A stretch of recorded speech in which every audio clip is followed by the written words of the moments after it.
As we begin 2025, Toyota and Lexus have been showing off their new hybrids and full-on electric vehicles. And of course, you can't talk about the new cars without talking about the founders of Toyota and Lexus hybrids. Lexus flew me out today to look at not only their old cars, but other things like the new ES and everything that they're releasing. So I wanted to take a brief look at one of my favorite generations of the Lexus GS and one of the best Lexus hybrids, the Lexus GS 450h.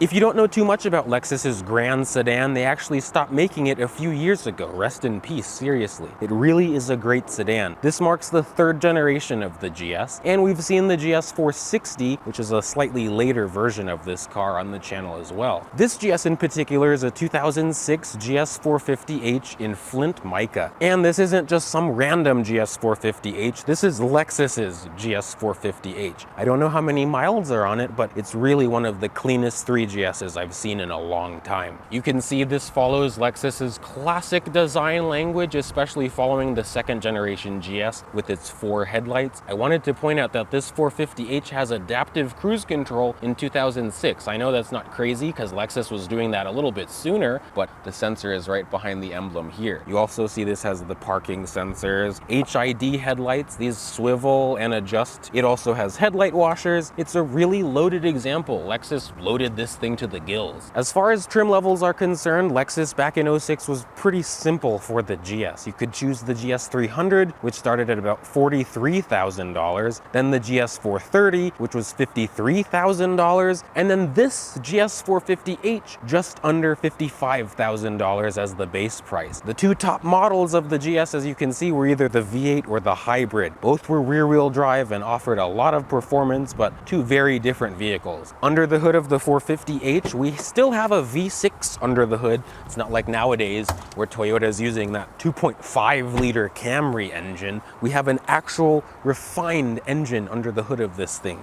Introducing the 2GR FKS. This is a 3.5 liter V6. It really is Toyota and Lexus's bread and butter. This thing is also connected to an electric motor between the engine and the CVT transmission. This does have a CVT, but don't get too upset. In this application though, this engine makes 339 horsepower. Lexus doesn't say what torque figure, but I would imagine it's around 270, something like that as well. Power only goes to the rear wheels, and again, a continuously variable transmission. In terms of MPGs, Lexus rated this at 22 miles per gallon in the city and 25 on the highway with a combined rating of 23. Those are better than the GS 430, but it would also do mid-20s on the highway, so MPGs are pretty similar, but again, you do get very different experiences when you drive this. This V6 with the hybrid system gets this 4,100 pound sedan to 60 miles an hour in a little bit over 5 seconds, 5.2 seconds to be exact. And again,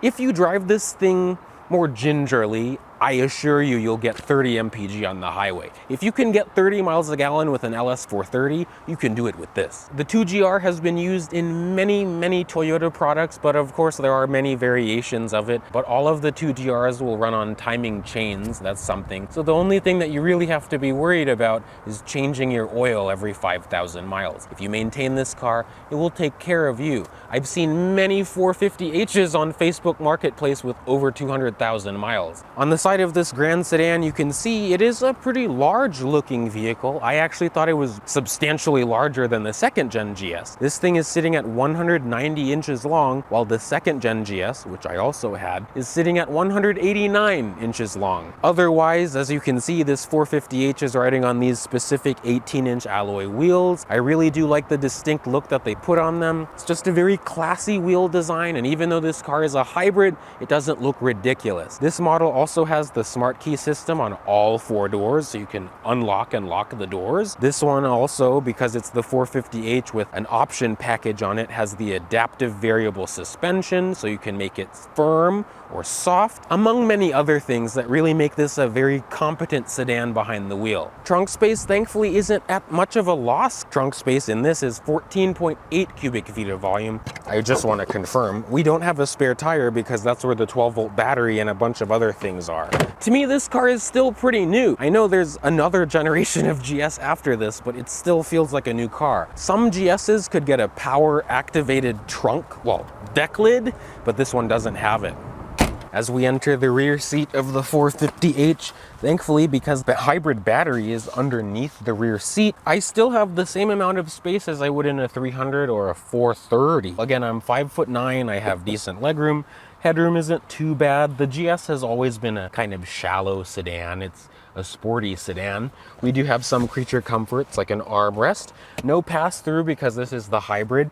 2 cup holders, an ashtray so you can smoke your things.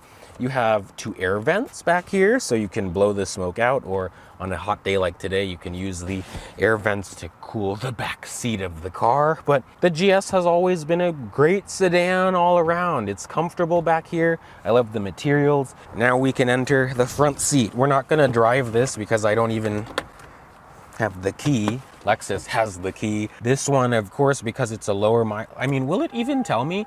It says key isn't detected, so I can't even see the odometer. The seats are in great shape. They're really comfortable. If I'm not mistaken, this one has the semi-aniline leather. Both the driver's seat and passenger seats in the front offer full range of power adjustment, heating and cooling, and also 3-person memory for both seats as well. The steering wheel is power tilt and telescoping. Again, if the car was on, you can feel the wonderful wood on the steering wheel. The Lexus infotainment was pretty good at the time, but because this one is an 06, it is the dated version. If you got an 07 or 08 GS, it would be a little bit better. And that, my friends, was a look at one of the best generations of the Lexus GS. We've never seen the 450h, and I really wanted to take advantage of this opportunity. Again, special thanks to Toyota and Lexus for believing in me. Let me know in the comments if you have a 450h or any GS. I don't want to ramble too much before I get dark and toasty, but I appreciate you all watching, liking, commenting, and subscribing, and I'll see you all in the next video. Bye, peeps.